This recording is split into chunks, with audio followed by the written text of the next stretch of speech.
Welcome to the Overwhelm is Optional podcast, where we cut through the fog of overwhelm so you can see all the ways to start creating a life that works for you. Hello, and welcome to this week's episode of the Overwhelm is Optional podcast, making overwhelm optional for you because it's a miserable place to be. And it's easy to get overwhelmed. It's easy to get so overwhelmed that you cannot see an easier way, a more fun way to live your life, and that you end up just postponing the really good stuff just to get through. And I don't want that for you. So this week, we're going to discuss the dietary cheeseburger. The what? The dietary cheeseburger model. I'm absolutely serious. This is something I use all the time because it's really, really helpful. So bear with me, because even if you don't like cheeseburgers, this is a really, really, really important, very, very useful thought experiment. So I guess if you don't like cheeseburgers, you could pick something else that you love but kind of gets banned in oh, that's not healthy. But I'm going with the cheeseburger because I love cheeseburgers. Right. So to the extent that you believe that you personally can have such a thing as a dietary cheeseburger determines whether or not you can have one. I'll say that again. The extent to which you believe that you personally can have such a thing as a dietary cheeseburger, that means a cheeseburger that is healthy and delicious, not banned, determines whether or not you can have one. So the purpose of doing this is not to create the cheeseburger. I mean, it is, except that this isn't a cooking program, obviously. The purpose of creating it is to watch what comes up for you. So I invite you to neutral notice the process. That means getting out of your head, into your body. And if you haven't yet taken up my offer of the free download of the 1 minute mark so you can get started with neutral noticing, please click the link in the show notes and make sure that you just give it a go, because it's such a revolutionary, brilliant technique, and it's just 1 minute. So neutral noticing is noticing completely neutrally what's going on for you, but it's a very specific technique of getting out of your head into your body, and there's loads more to it. I've done other episodes, you can go back and check them out, lots of free teaching on that. But right now I want you to just if you haven't done it before, then I'll guide you through it a little bit, but otherwise you'll still get something from just doing it as a thought experiment. But it's really, really helpful to observe what comes up for you when I suggest that you can have a dietary cheeseburger. So you may be going, well, of course you can, Heidi. I know all of this. I've done this before. Okay, fine. That's not helpful, because then you're not going to get anything. You're not going to receive anything. So dropping the idea that you already know your answer and instead coming with me during this playful thought experiment so you can really, really get rich stuff for you. Or you might be in that position, very common position, where you go, no, Heidi, it's impossible. And that's brilliant, because I love starting with people who are going, no, it's not possible. You cannot have a dietary cheeseburger. Or you might be somewhere in the middle. You might be quite curious going, well, I've tried to make one before and I think I did okay, but. So wherever you are with this is wherever you are, and that's okay. So just start where you are. So the extent to which you can have a dietary cheeseburger depends on the extent to which you can believe it's possible for you. And obviously, if you're a regular listener to my podcast and you follow me on Instagram or you're on my mailing list, you'll know that what I'm talking about here is the extent to which you believe it is possible for you to create a life that works for you, rather than squishing and crushing yourself into a life that just doesn't work for you, but you're hoping that when you get to the end of that tunnel it will. That is what we're really talking about. But if we imagine that and you're stuck in a tunnel and you're severely overwhelmed, it's really, really hard. I know, because I've been there. And it took me years to get out of that fog. And that wasn't from lack of knowledge. This isn't about academic knowledge about meditation and mindfulness and growth mindset and positive thinking. And it's not about that. It goes much deeper than that. And I fundamentally believe it's to do with a lack of love and acceptance for ourselves, and not on purpose. It's like an unawareness that actually we're constantly criticizing ourselves, that we just don't feel good enough. So therefore, because we don't feel good enough, we're constantly struggling to fit ourselves into a life that we've worked really hard to create, but it just doesn't quite work, and we just don't know what to do about it. So if we just spoke about that, which I have done before and we could do, but it's harder because the mind automatically puts up all these barriers like, well, it's all right for you, you're an entrepreneur, you can get up when you want, or, well, you've got this Zen like calm, Heidi, it's easy for you. You know, it's very easy to look at other people and go, it's easy for them. And as soon as we start comparing ourselves to other people and thinking, well, it's easy for them, it's possible for them, that's really, really unhelpful for ourselves. It's also a judgment. It's a judgment of ourselves, and it's a judgment of the other people. And I don't mind if, you know, you could be judging me. Well, it doesn't really matter, does it? Because if you judge me too harshly, you'll miss some goodies for you, and that would be a shame. And if you're judging me, then you're probably judging yourself. So it's no good for any of us, is it, when we get into the critical naggy mind? God, it makes all our lives so much harder. So just what we're going to do is play with the dietary cheeseburger model, because it's fun, it's easier for the mind not to go, no, you can't have that. When I make that much money, I'll be able to have more time off. When I've got that promotion, things will get better. When my business has reached this level, then I'll be able to. That is not helpful. And it's a bit like the cheeseburger. When I've lost this amount of weight, then I'll be able to eat a cheeseburger. Let's just throw it in the air and go, right, let's play. Ready? So, the dietary cheeseburger model doesn't really matter. It's really, really important model, but it doesn't really matter because it's only a cheeseburger. Whereas, obviously, all the real stuff does matter. So that's why it just becomes easier. So it doesn't really matter. You might not even like cheeseburgers, in which case it's even easier for you because you don't even like cheeseburgers. Although then I guess you miss out on the deliciousness, but still go with me for the cheeseburger for now. You can always take the method and try it with something that you love, like cheesecake. Oh my God, I couldn't imagine a life without cheesecake. I do love cheesecake. So you might not even like cheeseburgers, which makes it easier in some ways because there's no heavy weightedness to the discussion. You might see them as forbidden in your quest for a healthy life. It's like, no, can't have cheeseburgers. No, cheeseburgers are bad. They're like 1,000,000 calories. You might see them as immoral and bad for the planet in some way. That's another problem with food these days, isn't it? It's all become heavily weighted. It's all just so heavy.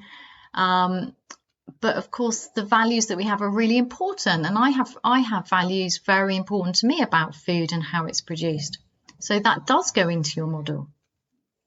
Or you might actually eat the cheeseburger and then berate yourself and feel really guilty and bad, and then go on with like one of those terrible 6-day purges and punishments with hardcore salad eating until you've kind of made up for that moment of disgusting cheeseburger eating, even though it was delicious. So wherever it is for you today, whatever comes up for you is important, because it's a thought experiment. We're not actually making a recipe. It's not actually a cooking program. So let's just say it again. The extent to which you believe a dietary cheeseburger is possible for you is the extent to which you can have it.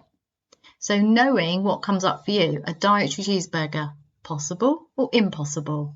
Or you might be going, well, there's some adjustments I could make, but it wouldn't be as delicious. Can you see? So there's like degrees. So just notice what comes up for you. And then let's start designing it.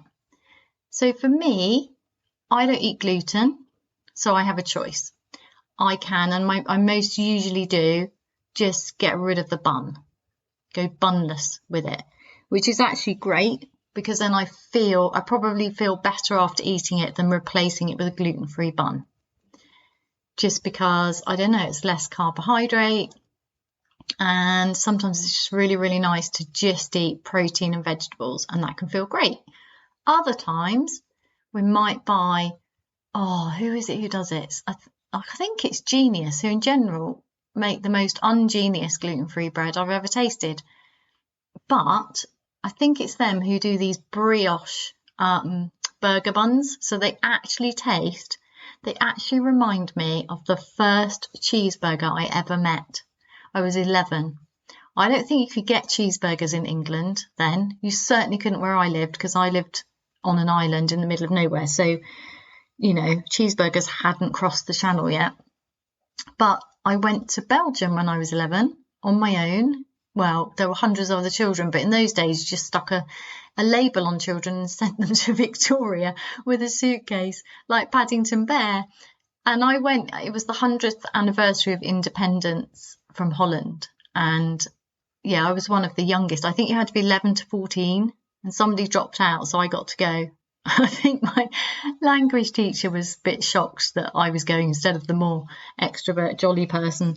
And I remember her advice was, yeah, Heidi, make sure that you look around, because in those days I was just so shy and so quiet and so dreamy and in my head and very connected to plants and animals that I did probably spend a large amount of time walking around looking at the ground. And I see now that the words from my language teacher saying look around, they were really good advice, but at the same time there are days when I just want to look at the ground now, because actually it's not terrible. It's a good thing. I was noticing the tiny things around me, or I was having this wonderful imaginary time in my head, neither of which is terrible, particularly for an 11-year-old girl. It's just that we want children to snap out of that. We want children to be other than they are, don't we? And there are advantages to, I guess, getting children to be a little bit more outgoing and extrovert. I mean, it is useful to learn to communicate better, maybe. I don't know. But that you can see that however many 42 years later, her words are still with me. And I was grateful, because I did what she said. And I purposely did look around when I was in Belgium. And maybe I took in more of my surroundings than otherwise. But yeah, interesting. Anyway, why was I telling you this? Oh yeah, so we're in Belgium, and I actually found it quite difficult because the family I was with, I really was just too shy. I didn't really know what to say. I was only 11. I was very young. And they took us out. They were very, very kind, and they took us all over the place, and it was absolutely lovely. It was a really, really good experience. I'm really grateful for it. But I remember we went into this, what must have been, well, not like McDonald's, because it was Belgium, so it would have been much more kind of upmarket. And they said, what would you like? Well, I didn't know, because I'd never been in a place like that, and I didn't even know what a burger was, because this is 1979. Like, why would I know what a burger was? How would I know that? It just didn't exist in my world. And so they just ordered me a cheeseburger. And I remember they handed me this bag, and in the bottom was this thing wrapped like a biscuit. And I handed it back because I didn't know what it was. And then they said, no. So I opened it and took a bite. And oh man, I can still taste that first bite of a cheeseburger. The texture, the softness of the bun, and the extraordinary combination of flavours that go into what is a genius thing, a cheeseburger. The sourness of the gherkin, even though we don't really like the gherkins and we take them out. Just having one tiny bit does something. The cheese, the ketchup, the sweetness of the ketchup, and the tiny bit of mustard, but not the English mustard. Oh, just incredible. It was I don't know, just like my whole mouth was just like sensations of taste buds. It was so different than anything I'd ever had before. And that stayed with me. And then Simon, my partner, managed to get these genius buns, and he made these amazing dietary cheeseburger. And I took a bite, and it took me right back to age 11, standing in that very foreign kind of restaurant takeaway, not knowing what I was doing, not understanding. I didn't even know it was a cheeseburger. and just having my taste sensations blown away by the experience. And I loved it. I loved being able to be taken back in a very physical way to that memory. It was extraordinary. So you can see, I put a lot of thought into my food, that I have very sensitive taste, and the texture of food is important to me. And yeah, so to me, if I was going to do a dietary cheeseburger, it would, if it included a bun, I think I would only really go for those new ones that we've found, just because they are so much better than anything else. And if I'm going to eat any sort of processed food, it's got to be worth it. That's how I see it. So what else would be in mine? So for you, would you go bun, bunless? Because you can wrap it in lettuce, or you can just like have it on a plate with the salad on the side. Do you want the salad touching the burger? This is very important. Do you want, what sauces would you have? So for me, I like mayonnaise and ketchup, but I don't want them to touch, because mayonnaise plus ketchup equals something very similar to rosemary sauce, which you put on prawns. So if the ketchup and the mayonnaise touches, well, that's just going to make the whole thing taste a little bit fishy. Ugh. So for me, the separation in layers of all of the different things is really, really important. What about you? Now, if you're thinking, wow, she's put a lot of thought into this, I'll just let you know, going out for a meal with me, I order like Meg Ryan orders in When Harry Met Sally. I'm like, so is it this or is it this? So in this case, can I have this without this? And can I have this on the side? I'm very serious orderer. Otherwise, I just hide, and sometimes I don't want to go out because I don't want to order in public. Oh, funny. Or I'll just go somewhere where I know it's all like, it's really easy. I'll just have that because you do that perfectly and I love you for doing that. And then I start telling them that I love that they do it that way, which probably makes their day. But yeah, so I'm quite funny to go out for food with. But I love food, and I think we're so lucky that we have all of these choices, and I find it really sad that we get so anxious nowadays about what we eat. So for you, where are you going? So we're starting on the outside of the bun. You know, what kind of bun? What's the texture of it? Where, if you eat wheat, unlike me, where is the wheat grown? How is it grown? Is it organic? Is it English? Is it American? Is it from somewhere else in the world? Because I know that you guys are all over the world now. Thank you for contacting me. I love you for doing that. Well, I love you anyway. Thank you for listening and telling me. It's amazing to hear from you. So where is the wheat grown? Or does that not matter to you? And that's okay. This is really important. This is about self-acceptance. So what comes to mind when you design a cheeseburger that matches your taste needs, your dietary needs, your energy needs, and the needs of your taste buds and the values you have and how you view the world? And then when I'm asking you to do this, are you going like, oh yeah, but it's not that important. It's, I don't want to make a fuss. I'm inviting you to make a fuss. I'm inviting you to order like Meg Ryan in When Harry Met Sally. And if you don't know what I'm talking about, you have to watch When Harry Met Sally. Honestly, I think I know every word. We actually had a movie showing of it in the garden for Heidi Fest, which was my 50th birthday.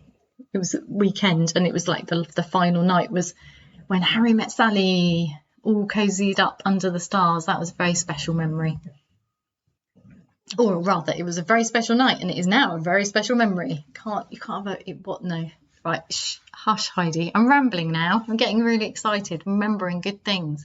So we started on the outside, so you get to decide. And if you can't decide now, notice that. Because you don't have, there's no hurry, but allow yourself to actually do this. Allow yourself to make a fuss. Think about what would make your gut happy, your heart happy, you happy. Instead of going for well, they don't really do this, so I can't really ask for it. Imagine that you can. Imagine you can. So next, we're going to tackle the difficult situation, what is your burger made of? And I think this is one of the most divisive subjects. We have so many divisive subjects at the moment, which is terribly, terribly sad, because there is more that connects us than divides us. And respecting other people's views of the world and opinions and beliefs and values is so important. So I am not vegan or vegetarian, and that is not because I'm not deeply concerned about both animal welfare and the welfare of soil and air and water. It is because I have been, I was seriously vegetarian for years earlier in my life, and it did a lot of damage. And I do not feel well eating a plant-based diet. It makes me ill, makes me sick. So I'm not going to do it, which means that I have to face head on the whole animal welfare and use of petrochemicals to look after cows. It's really important. It's really important, but it's always been important to me. I'm a country girl. I've grown up. Various members of my family are farmers. I'm very aware of farming practices around the world, and I'm also very aware of the statistics used to create fear and anxiety and manipulate us. So there's lots and lots of things there, and I don't want to go into that because that's not my trail. That's not my path. My path is to demonstrate creating a life that works for me, and therefore helping you believe and create a life that works for you, because you matter. How you are in the world matters so much. So what do you need? What does your body need? What matters to you? So for me, that means when I eat beef, ideally, I want it to be locally ground organic beef from the grass that I walk on around here. That's my ideal.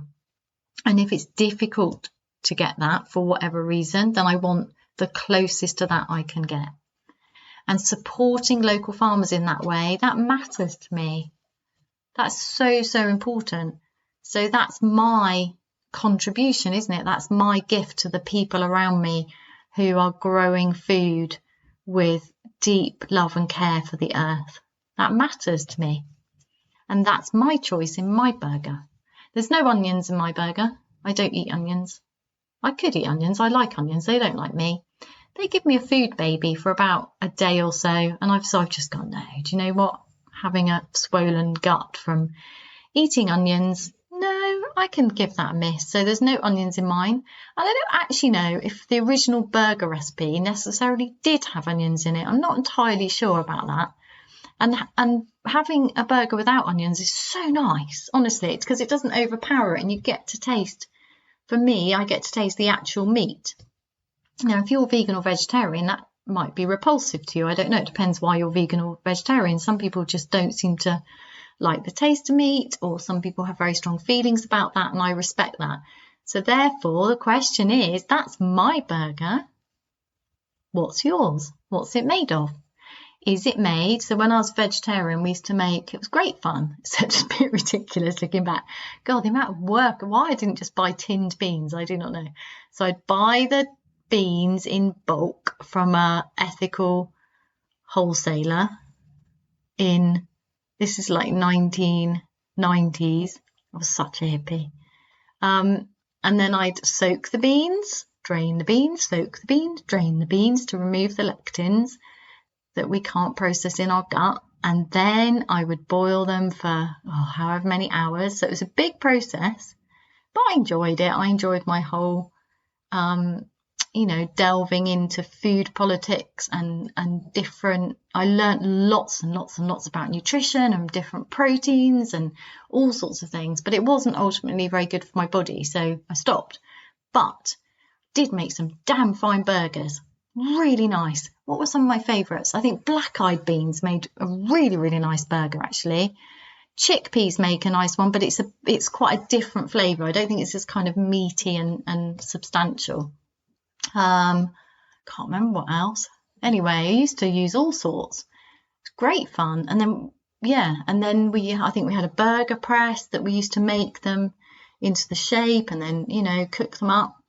So you get to decide, don't you? And you might not want to make it yourself. Now, I'm just saying you don't have to make this. Like in our magical world, you can get somebody to make it for you with love and care, but you might already know of one that you buy regularly, that you're really happy with the contents of, that makes you happy. So you can just pick that one. Like it's your dietary burger. You do what you want. So we've got the burger, we've got the bun. I've kind of talked about the sauces, but you haven't. So what do you have? So I go, the ketchup has to be on the cheese side and the gherkin side. So I think it goes, if there's a bun, it will go bun, ketchup, gherkin, very thinly sliced, but only 3 pieces maximum, maybe only 1 tiny slice of gherkin sometimes, depends on the mood. And then cheese, and then the burger goes on top of the cheese because the heat of the burger melts the cheese. Then it would go lettuce. If I was having lettuce in the burger, the lettuce will go next. That's optional, might not have it, might be on the outside of the burger. And then it would go ketchup. No, the other one, mayonnaise, and then it would go the top of the bun. So the mayonnaise is kept very, very separate from the cheese, the gherkin, and the ketchup. What about you? You get to decide. What's in your burger? Actually, I'd love to know. I'd love it if people wrote in and said, this is my burger. So what's healthy about that? Well, first of all, there's not very much mayonnaise or ketchup. So for me, that's fine. The gherkin, probably a 5 a day. I don't really subscribe to 5 a day. Cheese, what's not to love about cheese? I love cheese. Ideally, obviously, it would be local, organic. That's quite tricky with a burger because really, ideally, you want the terrible processed cheese because it's just delicious in a burger. But, you know, you get to decide. So what kind of cheese do you like in your cheeseburger? And you might be going, Heidi, I don't even like cheese in my burger. Okay, but if you were to have cheese, so if you don't like cheese, like you can get some amazing vegan cheeses now, can't you? Oh, there's some really, really good ones now. If you don't like cheese, is there like a not very cheesy cheese that would just add something really cool to your burger? Or is there something you want to replace the cheese with? Or do you just want to not have cheese in your cheeseburger, which is weird because I don't know how that fits in with my thought experiment. But you get to decide, right? Because it's your dietary cheeseburger. And the care to which you think about all of these options and what's most important, taste, fat content, you know, vitamins, values in the food system, politics, etc. The extent to which you're really considering what's important to you, that matters very much.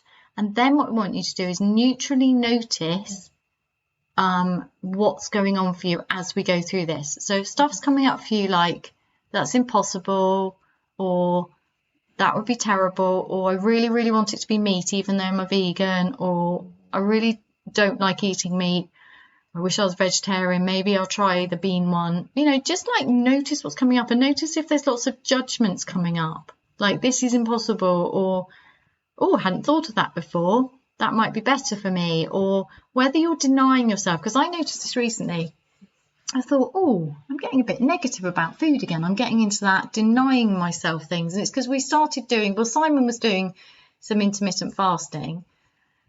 And although I knew that intermittent fasting is quite different for women, I thought, okay, it's quite interesting. He's doing it, so I might just join in occasionally. So that would involve at the weekend when he's not at work, eating the roast dinner at like 2:30. And then not eating again till the next day at like 9 or 10. So that's quite a long, that's a much longer fast than going the normal, probably 14 hours that I would do. So I was doing that, and then I realised it really wasn't working for me. Like, it really wasn't working. First of all, I was eating a lot more in the window. So I was overloading my gut, and I was just eating too much food. And then secondly, I was getting into that. I don't think it's healthy for me when I go into the food denying thing rather than the, oh my God, we live in an amazing place and I'm so grateful that there's all this range of food. Can you see? If it starts to swing to the, oh, food's terrible, I need to not eat, I think that's really, for me personally, I just find that really sad, because we are so blessed and so lucky to live in a country that has access to so much good food. So yeah, I've been turning that around recently. So just noticing for you whether you're getting into the, I really want this in my dietary cheeseburger, but I don't think I ought to, or I shouldn't want that, or this isn't correct. Just notice all of it as if it was just useful information. So drop the judgment, keep it neutral, notice it, because it's what's important about this is not your perfect cheeseburger, it's the process you go through and how much you allow yourself to have on the way, how much you dare to dream and imagine and go, oh, I didn't realise I could do that, that's really cool, or realising what's really important to you. Is it the taste? Are you denying yourself? Just noticing. So we've got the whole cheeseburger, right? You've got it. You've done it. Woohoo for you. How did it feel? Did it stretch your imagination into, oh, I didn't think that was possible, and now it is? Has it made you hungry? Just notice how you feel about doing this with me, and thank you so much for doing it with me. So this is the second in what appears to be kind of growing a slight series or theme about making the impossible possible for you, because it really does feel impossible for us sometimes, or often, from the people I work with, definitely, and previously for myself, to have a life that actually works. It's like we're always having to compromise in some huge way. And very often we don't want to compromise our work performance. We don't want to let anyone down. We don't want to lose face at work. We don't want to do a bad job, because we're highly conscientious. And so we end up compromising our health and our happiness and not having the time and energy for our lives. And then we try so many different things, trying to work out how do I get through work but still get to do the things I really want to do. And it becomes impossible, particularly when you get stuck into overwhelm, which is really easy to get stuck in because of the way the human mind works, particularly if you're very conscientious. My lovely people I work with are all really conscientious, and I'm very conscientious. We want to do a good job in the world. We don't want to let people down. And I just think that pressure we can put on ourselves, it's worth looking at that.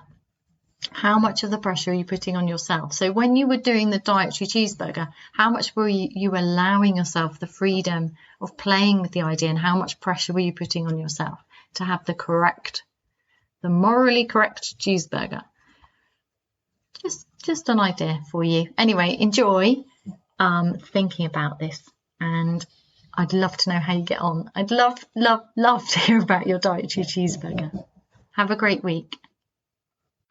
Thank you for listening to this week's episode of the Overwhelm is Optional podcast. If it sounds like your kind of thing, then I invite you to go on over to heidimark.co.uk/the 1 minute mark and get hold of my free audio so that you can get started on your journey out of overwhelm to creating a life that works for you, instead of just working really damn hard trying to find a way to squish yourself in a life that isn't really working for you. So that's Heidimark with an E on the end, .co.uk/the 1 minute mark. Thank you for listening, and anytime you feel like subscribing, sharing, liking, commenting, it's so helpful. It finds other people find this podcast. Thank you so much for being here.